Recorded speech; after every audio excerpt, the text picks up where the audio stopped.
എന്തല്ല ഇന്ന് ഞാനേ അടിപൊളി ഒരു ട്രിക്ക് പറഞ്ഞുതരാട്ടാ. എന്താ സംഭവം എന്ന് വെച്ച് കഴിഞ്ഞാല് ഇപ്പൊ നമ്മളെ ഫോണ് ഇപ്പൊ ആർക്കെങ്കിലും കൊടുക്കേണ്ടി വന്നു എന്ന് വിചാരിക്കുക. അതായത് ഒന്ന് കോള് ചെയ്യാനാ, അല്ലെങ്കിൽ കുട്ടികൾക്ക് ഗെയിം കളിക്കാനാ, നമ്മ ഒരാൾക്ക് ഫോണ് കൈമാറി കഴിഞ്ഞാലേ പിന്നെ നമുക്കൊരു മനസമാധാനക്കേടായിരിക്കും. കാരണം ചിലപ്പോൾ അതിൽ നമ്മളെ വേറെ വാട്സപ്പ് ചാറ്റുകൾ ഉണ്ടാവും, അല്ലെങ്കിൽ ബാങ്ക് അക്കൗണ്ട് ഉണ്ടാവും. നമുക്കൊരു ഫോൺ വന്നു നമുക്ക് അടുത്തുള്ള ആൾക്കൊന്ന് കൊടുക്കാൻ പറയുമ്പോൾ നമ്മ ആ ഫോണ് കൊടുക്കും, സ്വാഭാവികം. കൊടുത്തു കഴിഞ്ഞാൽ ഇയാൾ ഈ സംസാരിച്ച് ഈ ഫോൺ കൊണ്ട് ഇങ്ങനെ കുറച്ച് അകലേക്ക് പോവേ അങ്ങനൊക്കെ ഉണ്ടാവുമ്പോൾ ഈ ഫോണിൻ്റെ ഉടമസ്ഥനായ നമുക്ക് ഒരു ടെൻഷനായിരിക്കും. ചിലപ്പോൾ ഇയാൾ പോയിട്ട് ഇനി നമ്മളെ വാട്സപ്പ് ചാറ്റ് നോക്കുമോ, അല്ലെങ്കിൽ SMS നോക്കുമോ എന്നൊക്കെ. പരിചയമില്ലാത്ത ആൾക്കാരാണെങ്കിൽ ബാങ്ക് അക്കൗണ്ട് അങ്ങനെയുള്ള പല കാര്യങ്ങളുണ്ടാവില്ലേ. അപ്പോൾ ഇന്നത്തെ ട്രിക്ക് എന്താണെന്ന് വെച്ച് കഴിഞ്ഞാൽ ഇങ്ങനെയൊക്കെ കൊടുക്കുമ്പോൾ നമുക്ക് ഒരു ഓപ്ഷൻ ഉണ്ട്. അത് ഓൺ ആക്കി ഇട്ട് കഴിഞ്ഞ് കഴിഞ്ഞാൽ നമ്മ എന്താണോ കൊടുക്കുന്നത്, ഇപ്പോൾ ഫോൺ വിളിക്കാനാണ് കൊടുക്കണമെന്നുണ്ടെങ്കിൽ ആ ഫോണിന്റെ ആപ്പ് മാത്രം നമുക്ക് ലോക്ക് ചെയ്തിട്ട് കൊടുക്കാം. പിന്നെ ആൾക്ക് ഈ ഫോണ് വിളിക്കാന്നല്ലാണ്ട് അതിലുള്ള മൊബൈലുള്ള വേറൊരു ആപ്ലിക്കേഷൻ വാട്സപ്പാ SMS ഒന്നും തുറക്കാൻ പറ്റില്ല. അങ്ങനത്തെ ഒരു ഓപ്ഷൻ ഉണ്ട് നമ്മുടെ മൊബൈലിൽ ഉണ്ട്, പക്ഷെ അത് ആർക്കും അറിയില്ല. നമ്മ എന്താ ചെയ്യണമെന്ന് വെച്ച് കഴിഞ്ഞാൽ ഇപ്പൊ നമ്മ ആൾക്ക് ഫോൺ വിളിക്കാൻ കൊടുക്കാണ്, അല്ലെങ്കിൽ നമ്മ ആൾക്ക് എന്തെങ്കിലും ഇമേജ് നോക്കാൻ കൊടുക്കാണ്. ഇപ്പൊ ചിലപ്പോൾ നമ്മ ഒരു ഫോട്ടോ കാണിക്കാനാവും കൊടുക്കുക, ജസ്റ്റ് ഒരു ഫോട്ടോ കാണിക്കാനാവും കൊടുക്കുക. അപ്പൊ ആളെ ഫോട്ടോ നമ്മ കയ്യിൽ നിന്ന് മേടിച്ചിട്ട് നോക്കി നോക്കി നോക്കി പിന്നെ ആളെ കയ്യിലാവും ഫോണ്. അങ്ങനത്തെ സന്ദർഭങ്ങളിലൊക്കെ നമ്മൾ ഒരാൾക്ക് ഫോൺ കൊടുക്കുകയാണെന്നുണ്ടെങ്കിൽ ഇപ്പൊ എന്താണ് നമ്മൾ കൊടുക്കാൻ ഉദ്ദേശിച്ചത്, ഫോൺ വിളിക്കാനാണോ, എന്തെങ്കിലും നോക്കാനാണോ, അല്ലെങ്കിൽ എന്തെങ്കിലും യൂട്യൂബിൽ വീഡിയോ കാണാനാണോ പുള്ളിക്ക് കൊടുത്തതെന്നുണ്ടെങ്കിൽ നമുക്ക് ആ ആപ്ലിക്കേഷൻ മാത്രം ഒന്ന് ജസ്റ്റ് ലോക്ക് ചെയ്ത് വെച്ചിട്ട് നമുക്ക് കൊടുക്കാം. അപ്പൊ നമ്മൾ കൊടുത്ത ആ ലോക്ക് ചെയ്ത് വെച്ച ആപ്ലിക്കേഷൻ മാത്രമേ നമ്മൾ കൊടുത്ത ആൾക്ക് ഉപയോഗിക്കാൻ പറ്റുള്ളൂ. വേറെ ഒരു ആപ്ലിക്കേഷൻ നമ്മളെ ഫോണിലുള്ള വേറെ ഒന്നും ഈ കൊടുത്ത ആൾക്ക് കാണാൻ പറ്റില്ല, നമ്മളെ അനുവാദം ഇല്ലാണ്ട്. നമ്മളെ കയ്യിൽ കിട്ടിയ നമ്മ തിരിച്ചും അത് ഇതേപോലെ പാസ്വേഡ് സെറ്റ് ചെയ്തതിന് ശേഷമേ നമ്മൾ ഓപ്പൺ ചെയ്യാൻ പറ്റുള്ളൂ. അങ്ങനത്തെ ഒരു ഓപ്ഷൻ ഉണ്ട്. അതെങ്ങനെ ചെയ്യണ്ടെന്നുള്ളതേ ഞാൻ നിങ്ങൾക്ക് കറക്റ്റ് പറഞ്ഞുതരാം. പക്ഷെ വീഡിയോ മുഴുവൻ കാണാണ്ട് നിങ്ങൾ ചെയ്യരുത്. കാരണം എന്ന് വെച്ച് കഴിഞ്ഞാൽ ഈ ലോക്ക് ചെയ്ത് കഴിഞ്ഞാൽ അത് തുറക്കേണ്ട വിധം കൂടി ഞാൻ പറയുന്നുണ്ട്. അത് ഓടിപ്പോയിട്ട് അത് ലോക്ക് ചെയ്ത് കഴിഞ്ഞാൽ പിന്നെ നിങ്ങൾക്ക് ഫോണ് തുറക്കാൻ പറ്റില്ല. അതിനൊരു സെറ്റിങ്സ് ഉണ്ട്. അപ്പോൾ അത് ശരിക്കും കണ്ടതിന് ശേഷം മാത്രമേ നിങ്ങൾക്ക് ലോക്ക് ചെയ്യാൻ പാടുള്ളൂ കേട്ടോ. ശരിക്കും ഇത് വീഡിയോ നോക്കി പഠിക്കണം. ലോക്ക് ചെയ്ത് കഴിഞ്ഞാൽ അത് ഓപ്പൺ ആക്കാനും കൂടി പഠിച്ചിരിക്കണം, അല്ലെങ്കിൽ പണി വാളും. പിന്നെ കടയിലൊക്കെ കൊണ്ടു കൊടുക്കേണ്ടി വരും. അപ്പം എന്നെ ചീത്ത പറഞ്ഞിട്ട് കാര്യമില്ല. അപ്പം ഞാനിത് എങ്ങനെ ചെയ്യണ്ടെന്നുള്ളത് കാണിച്ചു തരാം. എല്ലാ ആൻഡ്രോയിഡ് ഫോണിലും ഇതുണ്ട്.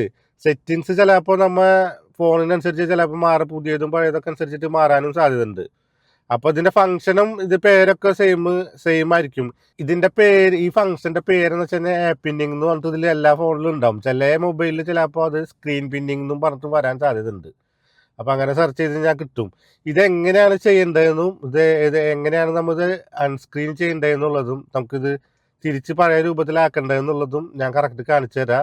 ശരിക്കും കണ്ടതിന് ശേഷം മാത്രം ഇത് ട്രൈ ചെയ്താൽ മതി, അല്ലെങ്കിൽ പണി വാളും. അപ്പോൾ ഇതെങ്ങനെയാണെന്നുള്ളത് ഞാൻ കാണിച്ചു തരാം. ഓക്കെ, ഞാനിപ്പോൾ നിങ്ങൾക്ക് ഈ കാണിച്ചു തരാൻ പോണ കുറച്ച് കാര്യങ്ങൾ ചെയ്യാനുണ്ട് സ്റ്റാർട്ടിങ്ങിൽ തന്നെ. അത് ഒറ്റ പ്രാവശ്യം നിങ്ങൾ ചെയ്യേണ്ടേ ഉള്ളൂ. നമ്മുടെ മൊബൈലിൽ അത് സെറ്റാക്കി വെക്കണം ഫസ്റ്റ് തന്നെ. ആ സെറ്റാക്കി വെച്ച് കഴിഞ്ഞാൽ പിന്നീട് നിങ്ങൾക്ക് ഉപയോഗിക്കുമ്പോൾ ജസ്റ്റ് ഒറ്റ ക്ലിക്കിൽ നിങ്ങൾക്ക് സിമ്പിളായിട്ട് ചെയ്യാം, അൺലോക്കും ചെയ്യാൻ പറ്റും കേട്ടോ. അപ്പോൾ സ്റ്റാർട്ടിങ്ങിലാണെന്നുണ്ടെങ്കിൽ കുറച്ച് സമയം എടുക്കും ഇത് നമ്മളെ ഫോണിൽ സെറ്റ് ചെയ്ത് വെക്കണത്. അതെങ്ങനെയാണെന്നുള്ളത് ഞാൻ കാണിച്ചു തരാം കേട്ടോ. സെറ്റിങ്സ് എടുക്കുക. സെറ്റിങ്സിൽ സെക്യൂരിറ്റി ആൻഡ് പ്രൈവസി എന്ന് പറഞ്ഞിട്ടുള്ള ഓപ്ഷൻ കണ്ടില്ലേ, ഇവിടെ എടുത്തു കഴിഞ്ഞാൽ സെറ്റിങ്സിൽ പോയി കഴിഞ്ഞാൽ app, battery, Ram, security and privacy എന്ന് കാണാം. ഇത് ക്ലിക്ക് ചെയ്യുക. അതിൽ ക്ലിക്ക് ചെയ്ത് കഴിഞ്ഞാൽ അതിൻ്റെ അടിയിലേക്ക് കുറേ ഇങ്ങനെ ഉണ്ടാവും. അതിൽ മോർ സെക്യൂരിറ്റി സെറ്റിങ്സ് എന്ന് കാണാം. നോക്കിയേ, device unlock, account security, app security, system update. അതിന്റെ ഏറ്റവും താഴെ ഇങ്ങനെ കുറച്ചും താഴത്തേക്ക് വന്നു കഴിഞ്ഞാൽ മോർ സെക്യൂരിറ്റി സെറ്റിങ്സ് എന്ന് പറഞ്ഞൊരു ഓപ്ഷൻ കാണുന്നില്ലേ, അത് ക്ലിക്ക് ചെയ്യാം. ഇതിൽ ക്ലിക്ക് ചെയ്ത് കഴിഞ്ഞാൽ അൺലോക്ക് പവർ എക്സ്റ്റൻഡ് എന്നൊക്കെ പറഞ്ഞിട്ട് വരുന്നുണ്ട്. ഡിവൈസ് അഡ്മിൻ ആപ്പ്, ഇതിന്റെ താഴെ ഇവിടെ ആപ്പ് പിന്നിങ് എന്ന് പറഞ്ഞിട്ട് ഒരു ഓപ്ഷൻ കണ്ട, അതിപ്പോ ഓൾറെഡി ഓഫ് ആയി എടുക്കാണ്. ഇപ്പൊ ഞാൻ ഈ കാണിച്ചത് ചിലപ്പോ ചില ഫോണുകളിൽ വ്യത്യാസം ഉണ്ടാവും കേട്ടോ. അപ്പൊ ഇവിടെ ആപ്പ് പിന്നിങ് എന്ന് പറഞ്ഞൊരു ഓപ്ഷൻ കണ്ടില്ലേ, അത് ഓഫാണ്. അപ്പൊ അത് ക്ലിക്ക് ചെയ്യാം. അപ്പൊ അവിടെ അത് ഓൺ ചെയ്യാനുള്ള ഓപ്ഷൻ ചോദിക്കുന്നുണ്ട്. അപ്പൊ അത് ഓൺ ചെയ്ത് കൊടുക്കുക. നമ്മൾ ചോദിക്കുന്നത് കൺഫർമേഷൻ ചോദിക്കുന്നുണ്ട്, അത് ഓക്കെ കൊടുക്കുക. അതിന്റെ താഴെ ആയിട്ടേ ഇവിടെ ഒരു കാര്യമുണ്ട്, ആസ്ക് ഫോർ പിൻ ബിഫോർ അൺപിന്നിങ് എന്ന് പറഞ്ഞിട്ട്. അത് ഓൺ ചെയ്തിടണം, അത് മറക്കരുത്, അത് ഓൺ ചെയ്തിടണം. ഓക്കെ, അപ്പൊ സംഭവം ഇപ്പൊ നമ്മ ഫംഗ്ഷൻ ഓൺ ആക്കിയിട്ടുണ്ട്. ഇത് നമ്മ ഒറ്റ പ്രാവശ്യം ചെയ്യേണ്ടതുള്ളൂ. ഇനി നമ്മൾ ഇത് ചെയ്യേണ്ടതല്ല. ഇത് ഓൺ ആക്കിയിട്ട് കഴിഞ്ഞ് കഴിഞ്ഞാൽ ഇനി അടുത്ത പ്രാവശ്യം നമുക്ക് ഇത് ആവശ്യം വരുമ്പോൾ ഒക്കെ ഉപയോഗിക്കാം. ഇതിപ്പോൾ ഓൺ ചെയ്ത് നമ്മളെ സെറ്റിങ്സ് റെഡി ആയിട്ടുണ്ട്. ഇനിയിപ്പോൾ എന്താ ചെയ്യേണ്ടതെന്ന് വെച്ച് കഴിഞ്ഞാൽ നമ്മളിപ്പോൾ ആരെങ്കിലും നമ്മളെ മൊബൈൽ കൊടുക്കുകയാണ്. ഇപ്പോൾ ഫോർ എക്സാമ്പിൾ നമ്മൾ ഒരു കോൾ ചെയ്യാൻ കൊടുക്കുകയാണ്. ഒരു ഏകദേശം ഒരു നമ്പർ വിളിക്കാനായിട്ട് ഇങ്ങനെ കൊടുക്കാൻ പോകുമ്പോഴാണ് ഈ നമ്പർ വിളിക്കാൻ വേണ്ടിയിട്ട് നമ്മൾ ഒരാൾക്ക് കൊടുക്കാമെന്ന് വിചാരിച്ചോ.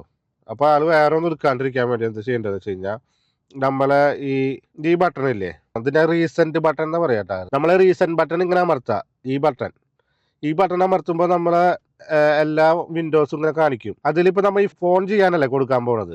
നമ്മൾ എല്ലാം ഓപ്പൺ ചെയ്ത എല്ലാ വിൻഡോകളിൽ കാണിക്കും. നമ്മൾ ഈ ഫോൺ ചെയ്യാൻ കൊടുക്കണ കാരണം ഈ ഫോണിന്റെ ഈ ബട്ടണിൽ ഇവിടെ ക്ലിക്ക് ചെയ്ത് കഴിഞ്ഞാൽ പിന്നെന്ന് പറഞ്ഞിട്ടൊരു ഓപ്ഷൻ കാണിക്കുന്നുണ്ട്. ഓക്കെ, അപ്പൊ അത് പിൻ ചെയ്യുക. അപ്പൊ നമ്മളോട് ഇങ്ങനെ ചോദിക്കും, കൺഫർമേഷൻ ചോദിക്കും, ഗോ ഇറ്റ് എന്ന് പറയാം. ഓക്കെ, ഇപ്പൊ നമ്മളെ ഇത് കോൾ ചെയ്യാനേ മാത്രമേ ഇനി പറ്റുള്ളൂ. ഇതിൽ ഇനി ബാക്കിലേക്ക് പോവേ വേറെ നമ്പർ അടിച്ച് കോൾ ചെയ്യുക അത്ര മാത്രമേ ഉള്ളൂ. ബാക്ക് ബട്ടൺ അടിച്ചാൽ ഒന്നും പോവില്ല. നമ്മൾ എന്ത് ബട്ടൺ അമർത്തിയാലും ഇത് ലോക്കായി കിടക്കും. ഇതിന് വേറെ നമുക്ക് പുറത്തേക്ക് പോകാൻ പറ്റില്ല. ആകെ ഇതിന് കോൾ ചെയ്യാവുന്നുള്ള ഒരു ഓപ്ഷൻ മാത്രമേ ഇപ്പൊ ഇതിൽ വർക്ക് ആവുള്ളൂ. ഓക്കെ, ഇനിയിപ്പോ തിരിച്ചു പോകണമെന്നുണ്ടെങ്കിലാണ് ഞാൻ പറഞ്ഞത്, ഇത് മുഴുവൻ കാണാണ്ട് നിങ്ങൾ നേരെ പോയിട്ട് ചെയ്യരുത്.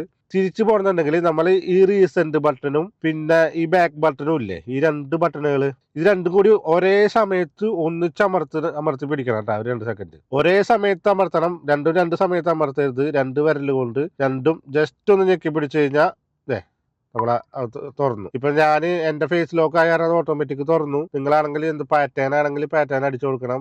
പിന്നെ പാസ്വേഡ് ആണെങ്കിൽ പാസ്വേഡ് അടിച്ചു കൊടുക്കണം. എന്നാലേ നമുക്ക് വീണ്ടും പഴയ പോലെ ഉപയോഗിക്കാൻ പറ്റും. ചില മൊബൈലിൽ ഇത് ആപ്പ് പിന്നൊന്നും ആയിരിക്കില്ല, സ്ക്രീൻ പിന്നിങ് എന്നായിരിക്കും. അപ്പൊ സ്ക്രീൻ പിൻ അടിച്ചു കൊടുക്കണം. ഞാനൊന്നും കൂടെ കാണിക്കാം. ഇപ്പൊ ഇപ്പൊ എന്റെ ഈ റീസെന്റ് ബട്ടൺ അമർത്തി ഇതിൽ ഞാൻ ഒരു യൂട്യൂബ് കാണാനാണ് ആൾക്ക് കൊടുക്കണമെന്ന് വിചാരിച്ചോ. ഇപ്പൊ ഞാൻ ഈ യൂട്യൂബിന്റെ ഈ ഐക്കണിൽ ക്ലിക്ക് ചെയ്യുന്നു. ഇവിടെ പിന്ന് ആപ്പ് കൊടുക്കുന്നു. ഓക്കെ, അപ്പൊ എന്നോട് കൺഫർമേഷൻ ചോദിച്ചു, ഗോ ഇറ്റ് കൊടുത്തു. ഇനിയിപ്പോ ഈ ആൾക്ക് യൂട്യൂബ് മാത്രമേ കാണാൻ പറ്റുള്ളൂ. ആർക്കായാലും നമ്മൾ ഇത് ബാക്ക് ബട്ടൺ അമർത്തേ അല്ലെങ്കിൽ ഇത് എന്ത് ചെയ്ത് കഴിഞ്ഞാലും ഇതിന്ന് പുറത്തു പോകാൻ പറ്റില്ല, കോൾ ചെയ്യാനും പറ്റില്ല.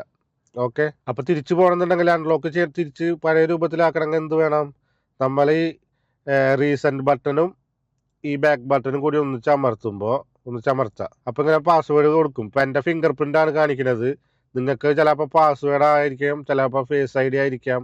പാസ്വേഡ് ആണെങ്കിൽ പാസ്വേഡ് കൊടുക്കാം. ഞാൻ ഫിംഗർ വേണമെങ്കിൽ എനിക്കിപ്പോൾ എൻ്റെ ഫിംഗർ വേണമെങ്കിൽ ഫിംഗർ കൊടുത്തു കഴിഞ്ഞാലും എനിക്ക് അൺലോക്ക് ചെയ്യാൻ പറ്റും. നിങ്ങൾ ഓപ്ഷൻ എന്താണോ അതേപോലെ ചെയ്യണം. ഓക്കെ, നിങ്ങൾക്ക് ഈ വീഡിയോ ഉപകാരമായിട്ട് തോന്നുന്നുണ്ടെങ്കിൽ ഒന്ന് ലൈക്ക് ചെയ്ത് ഷെയർ ചെയ്ത് നിങ്ങളെ ഫ്രണ്ട്സിനൊക്കെ ഒന്ന് ഷെയർ ചെയ്ത് കൊടുക്കട്ടാ. അപ്പം അടുത്ത വീഡിയോയിൽ പുതിയ ട്രിക്കൊക്കെ ആയിട്ട് കാണാം. Okay, by.